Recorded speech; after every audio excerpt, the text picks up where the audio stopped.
Sa atong unang pagbasa, giklaro dinhi sa kaalam ni Solomon nga gibuhat tas Ginoo nga dili mamatay. Dili kamatayon ang gihatag sa Ginoo nato kung dili kinabuhi. Nya kining kamatayon bunga ni sa kasina sa yawa. Mao na ang yawa nasina mas Ginoo kay wa naman siya kapuyo dito sa langit. Iya sang gipaningkamutan nga ang kinabuhi nga gihatag sa Ginoo sa mga tao iyang patyon. Nya unsaon masyawa pagpatay ang kinabuhi, iyatang tintalon nga makasala.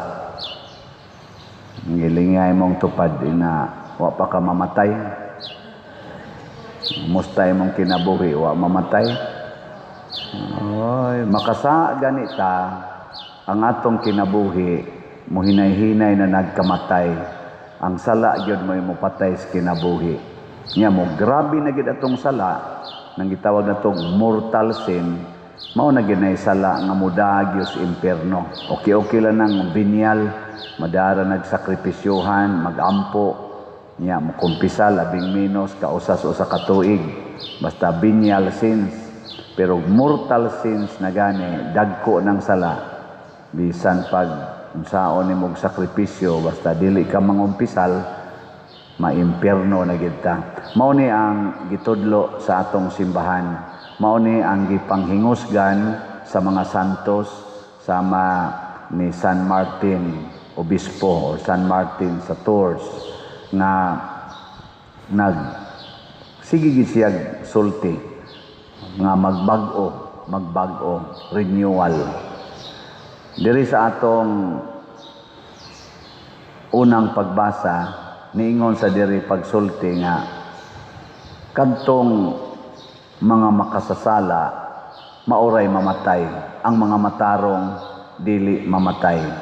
Kani ato ni siyang sabton dili sa paagi nga tawhanon kay bisan gani si Kristo matarong man siya pero namatay man gid siya.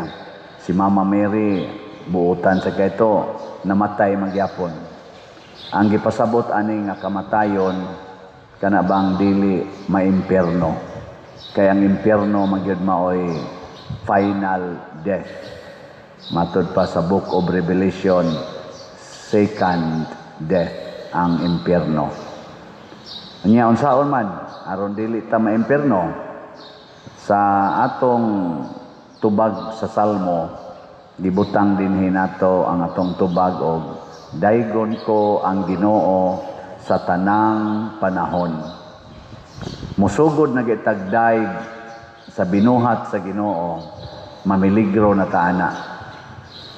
Ilingay mong tupad ina wa ka magsigig daig sa imong naong. Kaya usahay rabat ko particular kay ta sa atong naong. Gusto kita atong naong daygon, ang atong kaugalingon mo'y daygon, labi na karon naaning social media. Gusto kita daghang mo like sa atong i-post. Mao nang bisag unsa na lagi pangbuhat, kuluran ang buhok, papution ang naong, mga kilay kiskisan, mga pilok, sumpayan. Bisag unsa na lagi pang make up para lang gyud daygon, ununga na, ununga. Kinahanglan sa atong gibuhat, sa atong kaugalingon o gibuhat nato sa katilingban, ang Ginoo gyud maoy daygon. Unya aron dili ta mailad sa yawa nga mahimo tang self-centered. Ato yung puy-an ang gisulti sa ebanghelyo.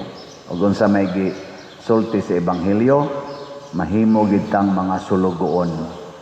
Nya ang sulugoon nga tinud-anay ang sulugoon dili mangayo og pasalamat. Samot na sa pagdaig, di siya mumangayo ana. Kung makabuhat na kuno ta sa tanan atong buluhaton nga makaayo sa atong amo nga mao ang Ginoo sama ng work of mercy. Mao man ay makalipay sa Ginoo, works of mercy. Pila man kabuk atong corporal works of mercy? 7. Nya naasay spiritual works of mercy. Pila man sad kabuk? 7 sad. So mahog og 14 tanan. Bisag ka na lang buhaton anato. Wa na masad mo ka memorize ana tingali. Galisod na mag-memorize sa corporal be ato ko nun suwayan, corporal works of mercy. Pakana ang gigotom, paimna ang giuhaw, bistihi ang hubo,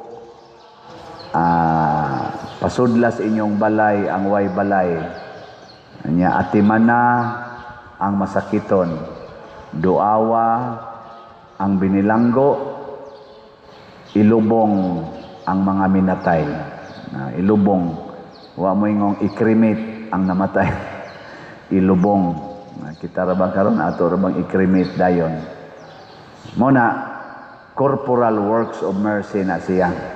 Karon na nga igos bagyo din sa ato na magsigitag panghatag og makaon nya na asay nga wagtang ang balay pinaagi ani itong DPR motukod sa tag mga pipila ka balay para nila nya ang mga giuhaw way tubig kay wasan mo agas ang MC ato sang tagaag hinabang tubig nya masakiton tagaag tambal nasay uban wa gyud napunit nga sinina kay naanod sa baha anam sa tay napundo-pundo dihang mga kuan mga katong mga gipangdunit para atos linog atos ang gi-distribute nagkasinina gitaon sila mao na corporal works of mercy kung matuman na nato tanan og unsa kadako or unsa kagamay sa atong nabuhat di kita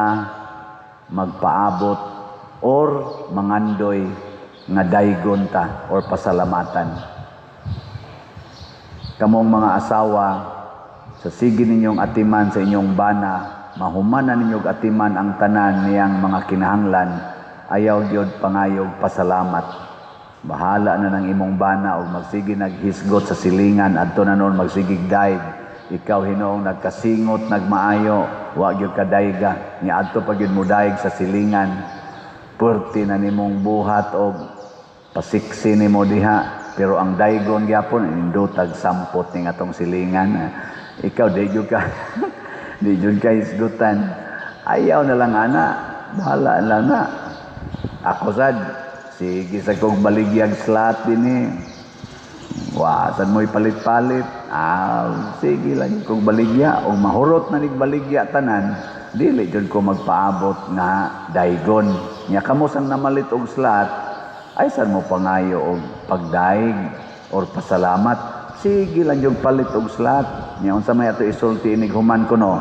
igo ra kuno gitang moingon mga sulugoon lamang kami og nagbuhat sa among katungdanan nindot makaingon din ang Ginoo sana all nga mo na atong buhaton nya kun magsigi na ta og buhat ana panalipdan dayon tas Ginoo malikay na ta sa mga linog, mga bagyo, kay kanang atong amo nga gialagaran nga mao ang Ginoo usa ka mahigugmaon, buutan, mangging huna-hunaon og labaw tanan purti kagamhanan.